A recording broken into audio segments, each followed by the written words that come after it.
I wrote about another game at my family casino. The living room in my grandparents' home was used for a card game when the house turned into a family casino during New Year's. The game was a blackjack-like one called Kabu and organized by my uncle. It used to be the best treat of New Year's for me in my childhood and early in my teens.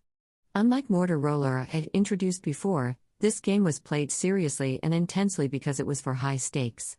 The players usually bet $1 or more, sometimes as high as $100.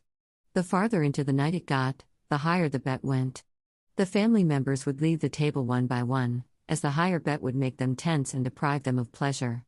As for me, I liked to see the game get heated so much and would play throughout the night until the game came to an end in the next morning. The usual players who stayed at the table near dawn would be my uncle, who was a dealer, my eldest cousin, my mother and I. My uncle was a successor of the family by marriage, and so my grandparents were his in-laws. He was on terrible terms with my grandmother, who raised my eldest cousin in place of him, and his wife because they were too busy working at the family farm. Consequently, he didn't get along well with his own son either. New Year's Kabu would become an intense battle between my uncle and my cousin by dawn. My uncle couldn't lose, especially to his son, and that made the game extraordinarily thrilling. My cousin would bet more than $10 on each deal, and my heart would be pounding by seeing bills on the table. My uncle would concentrate on the cards dealt to him and his son too deeply to care about my small bets. Because he would forget to count me in and settle my deal thoughtlessly each time, I would end up winning quite a big amount of money in total every year. He would summon all his strength when he saw the last card dealt to him. In spite of his prayer-like chants, "Come on. Come on," most of the time the card would be the least one he had wanted. Hand after hand, he drew the worst card possible while my cousin was rolling on the tatami floor to stifle his giggling. As far as I remember, he had never won against my cousin. He was manly and frank, but I can still picture him going back to his room after the game in the morning light with unsteady steps, worn out, drooping, and on the verge of tears. 3 months after the house was burned down, he died of cancer without becoming the head of the family.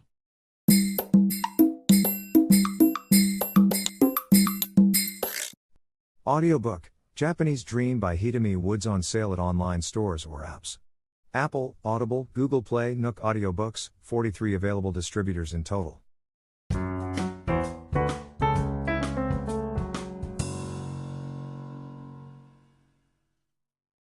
I wrote about a battle between Sister Carmela, me, and my mother. Back in my Catholic school days, a teacher for home economics was Sister Carmela. I was in her cooking class. I had no interest in cooking at all, and all I did during the class was giggling with my friends and washing the dishes. I simply couldn't take anything in the class seriously. Homemaking seemed ridiculous to me, and to begin with, I could laugh endlessly when I thought about a sister called Carmela teaching how to make caramel. As I was lazy all the time chatting and giggling, Sister Carmela often had to call my name in front of the class and shush me. She also noticed I hadn't participated in any cooking but just been doing the dishes. No matter how hard and often she scolded me for my bad attitude, I didn't obey and kept making other students laugh. Her patience snapped at last and she called me before the principal. In my school, bad students were close to zero and a student was hardly ever called to the principal's office. The principal was Sister Mary Catherine, who reasonably believed I had done something extraordinarily wrong. But she was taken aback when Sister Carmela told her that I had fooled around during the class. She looked at her face with an impression of "That's it?" After mildly telling me to behave myself, she let me go. Sister Carmela's punishment didn't work and my bad behavior continued. I was in her sewing class next year. Again, I slacked and asked my friend to make a skirt for me. Sister Carmela found that out when I turned in the skirt pretending I had sewn it. That snapped her completely. She decided to appeal directly to my parents and called up my mother that evening. Over the phone, she told her at length how bad I had been in her class. She blamed my bad attitude on my mother's lack of discipline. My mother kept apologizing for a long time, but her tone gradually changed. As Sister Carmela strongly criticized my mother's way of raising a child, my mother suddenly yelled, "I have no reason to listen to someone who has never married nor had a child," and hung up violently. I was stunned because it sounded to me the most insulting remark about a sister. She said to me, "Who does she think she is? She has never raised a child herself, and yet looks down on me who did raise a child. You don't have to obey such a stuck-up person." And Sister Carmela stopped complaining about my behavior ever since.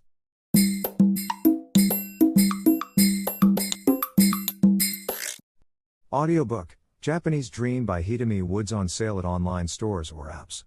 Apple, Audible, Google Play, Nook Audiobooks, 43 available distributors in total.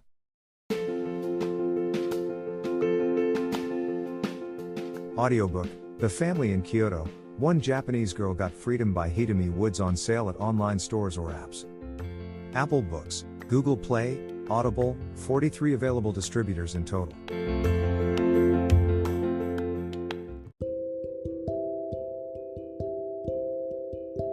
Audiobook, Living in Kyoto by Hidemi Woods. Now on sale in online stores. 44 available distributors. Apple, Google Play, Amazon Audible, or else.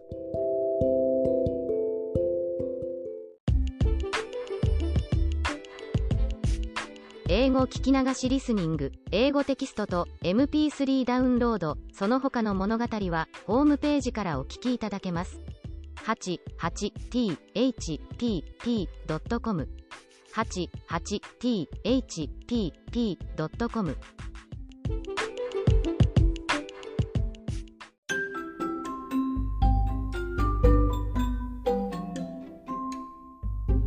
大好評。ヒデミウッズがデザインしたとってもかわいいオリジナルグッズが手に入る。トートバッグ、缶バッジ、ステッカー、T シャツ、トレーナー、パーカー、文具、その他いろいろ、エリゼン .com で見てみてね。ERIZEN.com